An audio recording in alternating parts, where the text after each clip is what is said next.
I veneti devono capire che devono stare in casa. I veneti devono capire che la prima cura al virus siamo noi. I nostri modelli ci dicono che fra 5 giorni avremo un picco nelle terapie intensive. I nostri modelli ci dicono che se continuiamo così a non rispettare le regole, entro il 15 di aprile avremo 2 milioni di veneti contagiati. Divieti, restrizioni, appelli accorati, niente sembra bastare per chiarire ai cittadini che possono uscire di casa solo se strettamente necessario. E allora il presidente del Veneto Zaia arriva in conferenza stampa con un cipiglio completamente diverso. È informale anche nell'abbigliamento, niente cravatta e soprattutto è determinato a farsi capire una volta per tutte. Allora, il vero tema è che dobbiamo richiamare tutti alla responsabilità.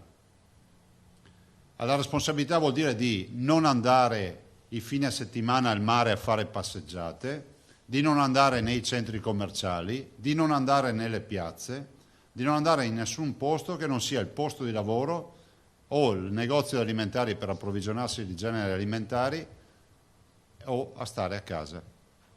Questo è l'appello che faccio ai veneti. Lo faccio con forza perché stiamo per entrare nell'area di turbolenza. Il peggio sta arrivando e che si vada incontro al blocco totale o meno la questione non cambia. Chi può si tappi in casa senza tante discussioni. Non avrei mai pensato di dire nella mia vita di invitare una comunità a non relazionarsi più, però è un sacrificio che dobbiamo fare. Questa è una emergenza che ci trasciniamo non per qualche settimana, per un bel po'. Stiamo facendo di tutto perché le curve non vengano rispettate rispetto ai modelli. Ci siamo riusciti fino ad ora, però adesso c'è bisogno dell'aiuto di tutti.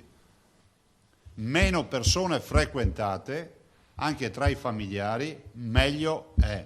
L'insidia è il positivo asintomatico, che ha un R0, per usare un termine tecnico, di 2,4. Vuol dire che ogni persona positiva asintomatica riesce a contagiare 2,4 persone. Il rischio è quello di far collassare gli ospedali, il contagio va necessariamente rallentato, quantomeno diluito nel tempo. Abbiamo un piano di terapie intensive che stiamo ora dopo ora rafforzando, però ricordo che se i veneti ascoltino bene le mie parole e evitino di mandarmi i commenti per spiegarmi di come è fatto il mondo e altre robe del genere. Guardiamoci nelle palle degli occhi. Se i veneti non seguono queste indicazioni, ci svuotano gli ospedali, ma ci svuotano dei pazienti ordinari e li riempiamo di pazienti coronavirus. Fino ad oggi, a mezzogiorno e mezzo dell'11 marzo, così resta agli atti, la situazione, grazie a una macchina sanità che funziona, è sotto controllo. Però gli algoritmi, i modelli matematici ci dicono che al 15 di marzo l'incremento delle terapie intensive sarà radicale. Non possiamo puntare solo sulla fortuna, sul bel tempo o su boiate o su consigli per gli acquisti. No, bisogna stare a casa. Impossibile fare il tampone a tutti i veneti, solo il rigore e l'autodisciplina di ciascuno può dare un risultato per contrastare un'emergenza che durerà, dice Zaia, ancora per diverso tempo. E abbiamo bisogno di un grande atto di solidarietà, di responsabilità, di civiltà. Ce la facciamo, però dobbiamo uscirne con le ossa poco rotte. Per me sono già tante 29 persone che hanno perso la vita. Io ste robe non le voglio liquidare con beh, è andata bene, perché è andata bene vuol dire morti zero. Non è andata bene, abbiamo già 29 persone che hanno perso la vita. E ieri sera è morto il secondo contagiato di Vo. Allora, oggi la partita passa in mano ai veneti. O stiamo a casa, voglio vedere le strade vuote, non andate alle cene degli amici, non fate come quando vediamo nei film, no? Che cioè, se ti vietano l'alcol allora metti la bottiglia nel cartoccio di carta così non vedono che bottiglia è. No, non facciamo i ritrovi familiari, non troviamoci a giocare a tombola con i parenti, niente.